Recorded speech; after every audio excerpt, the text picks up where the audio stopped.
দূর এগিয়ে গিয়েছে, আরও এগিয়ে যাবে ইনশাল্লাহ। অবশ্যই আমরা কামনা করি।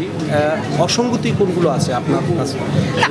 আমি তো এখানে বলার কেউ না, আমি নিজে এখনো স্ট্রাগল করছি। I am not even proper model actually, so আমি কিভাবে বলবো এখন? না, আপনার তো অনেক ভক্ত আছে, যেমন আমরা গণমাধ্যমে কাজ করি তো আপনাদের পাই না, আমাদের সাথে হয়তো যেমন এখন আমি ইন্টারভিউ নিচ্ছি, আমাদেরকে দেখতেছে, হয়তো আমাকে রাস্তায় বলবে যে এই প্রশ্নটা করলেন না কেন, এই প্রশ্নটা জিজ্ঞেস করলে আমরা জানার আগ্রহ থাকে। আপনার যে সেলিব্রিটি জানার আমাকে প্রশ্ন না করলে আমি খুশি বেশি হই। না, ওইটাই বললাম যে আসলে সিনেমার ব্যাপারটা আর কি, জেবা জান্নাতকে সিনেমায় দেখতে চায়। সিনেমা দেখা যাবে এই বছরের শেষে বা নেক্সট ইয়ার ফার্স্টের দিকে ইনশাল্লাহ। একটু কি বলা যাবে হিরো হিসাবে কি সাকিব খান থাকছে?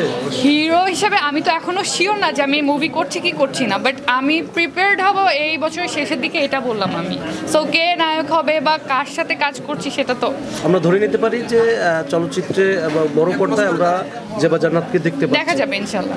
আচ্ছা, আপনি আরেকটি ব্যাপার যেটা আমরা বলেছিলাম যে নারীর প্রতি সহিংসতা, ওটা আপনি একটু এড়িয়ে গেছেন, এটাকে যদি একটু উপর আপনি যদি একটু মেসেজটা দিতে পারেন আপনার ভক্ত যারা আছে। এখন আমি যদি কিছু বলতে চাই তাহলে বলবে যে নায়িকাদের নিজেদের ড্রেস আপ ঠিক নেই বা সেই অনেক কথা বলবে। সো আপনাদের এই যে দেখা যায় যে এক এক সময় এক এক ধরনের নিউজ দেখি, এর জন্য তো ড্রেস আপ চেঞ্জ করে এসেছি, এরপরে যদি কিছু বলে তাহলে তো বলার কিছু নেই। নায়িকারা তো ড্রেস পরবে, সেজন্য নায়িকারা তো ড্রেস